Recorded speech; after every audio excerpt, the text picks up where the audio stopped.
नमस्ते, मी वंदना. पुन्हा एकदा माझ्या चॅनलमध्ये तुमचं सगळ्यांचं स्वागत. आपण जीन्सवर टॉप बनवणार आहोत. तर 37 चेस्ट आहे. 37 आणि 38 चेस्टमध्ये तुम्ही एकदम सुंदर पद्धतीने हा टॉप कटिंग करू शकतात. तर आपल्याला सगळ्यात अगोदर उंची घ्यायची. उंची आपली राहणार आहे 25 इंचाची. तर 25वर आपण एक मार्किंग करायची. त्याच्यानंतर आपण 1.5 इंच शिलाई मार्जिन ठेवायची. आता ही 2 लाईन आपण कव्हर करून ठेवू. अशा पद्धतीने आपल्याला आखून घ्यायचे. त्याच्यानंतर आपलं आलं शोल्डर. तर शोल्डर जे काही असेल तुमचं, माझं शोल्डर आहे 15 इंच. तर आपण 7.5 इंचावर एक मार्किंग करू. आता याच्यामध्ये जीन्सवर जर आपण बोललं तर आपल्याला छोटासाच गळा लागतो. तर मग मी याच्यामध्ये गळा घेणार आहे जवळजवळ 3 इंचाचा.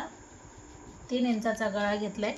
त्याच्यानंतर आपण असा पण 5.5 किंवा 6 इंचाचा जरी घेतला तरी चालते. मी मागचा गळा छोटा घेणार आहे. फ्रंट गळा तुम्ही तुमच्या आवडीनुसार घेऊ शकतात. अशा पद्धतीने हा समोरचा गळा घेतलाय. तुम्हाला समोरचा गळा अजून वर घ्यायचा असेल तर याची मग हे ब्रॉड जास्त घ्या. हे माप आता मी जे 3 इंच घेतले तर तुम्ही 3.5 जरी घेतलं तरी पण चालते. 3 इंच मी गळा घेतला. गळा आणि आपल्याला 5.5चा मी गळा टाकला परत. आता शोल्डर घेतलं आहे आपण कितीचं, 7.5 इंच बरोबर. 7.5वर आपण 7.5च मोंढ्यासाठी घ्यायचं आहे माप. जे आपलं शोल्डर आले ते आपण 7.5च घेणार. आता 37 साईज आहे. 37मध्ये आपण 3 इंच मिक्स करणार. मग 3 इंच मिक्स केल्याच्या नंतर 40 इंच येतं. 40चा आपण चौथा भाग करायचा आहे तर 10 इंच येते. आता 10वर आपण एक मार्किंग करायची. एकदम परफेक्ट असा टॉप येऊन जाते. तुम्ही 1.5 इंच मार्किंग करा किंवा 2 इंच करा मार्जिंगसाठी. त्याच्यानंतर आपलं झाले चेस्ट उंची. कंबर उंची जरी बोललं तरी चालते. 15 इंचावर घेतली आणि कट उंची मी 21 इंचावर घेतली. आता आपल्याला हा टॉप आहे जीन्सवर, तर याची उंची मापातच असते. आता त्याच्यानंतर कंबर घेर आपल्याला जे आहे ते घ्यायचं आहे. कंबर घेर आहे 31 मध्ये आपण 1 इंच मिक्स करायचं आहे. तर हे 32 होऊन जातं. 32चा चौथा भाग येतो 8 इंच. 8 मध्ये तुम्ही 1.5 इंच मिक्स करा. आता त्याच्यानंतर आपल्याला सीट घेर घ्यायचं आहे 38. सीट घेर आहे 38 मध्ये आपण 1 इंच मिक्स करायचं आहे. 39 येते. 39चा आपल्याला चौथा भाग करायचा आहे.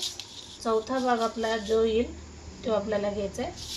39चा चौथा भाग. कधी पण आपल्याला अशा पद्धतीने माप जर घ्यायचं बोललं तर एकदम सोपी पद्धत जाते. जवळजवळ 10 इंचाला 2 लाईन कमी, तर तेवढंच घ्या.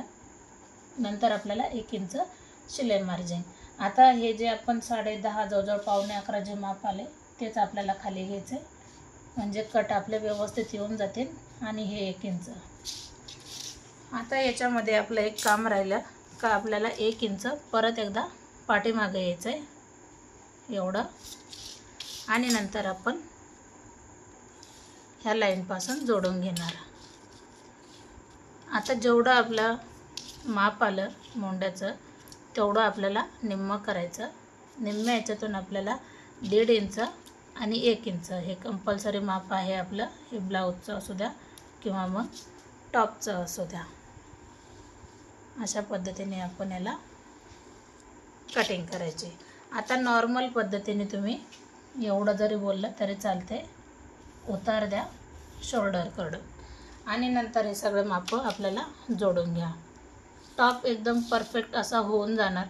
आणि हा जीन्सवर घातला तरी एकदम व्यवस्थित वाटून जातो. तर अशाच माप घेतल्या जातात सिंपल पद्धतीने. जे माझ्या चॅनलला नवीन आहे त्यांनी अगोदर सबस्क्राईब करा,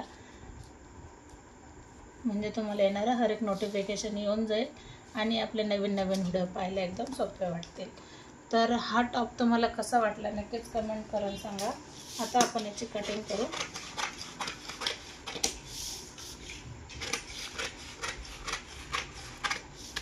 तुम्ही 2 साईजमध्ये वापरू शकता ही कटिंग. अगोदर आपल्याला समोरचा पाठीमागचा भाग कट केला आहे मी. नंतर आपल्याला फ्रंट मोंडा कट करायचा आहे. नंतर आपल्याला शोल्डर कट करायचं आहे. कधी पण एवढं कट झाल्याच्या नंतर मग गळा कट करा. अगोदर गळा कट करू नका. समजा हात भाग उचलून तुम्ही कपड्यावर ठेवा अशा पद्धतीने, नंतर कटिंग करा. मग पाठीचा भाग अगोदर कट झाल्याच्या नंतर तो बाजूला करायचा आहे. नंतर मग आपल्याला मोंड्यासाठी कटिंग करून टाकायची. तर कमी वेळामध्ये आपण अशा पद्धतीने कटिंग केली. तुम्हाला कशी वाटली नक्कीच कमेंट करून सांगा. तर पुन्हा भेटू आपण नवीन चांगल्या व्हिडिओमध्ये. तोपर्यंत नमस्ते.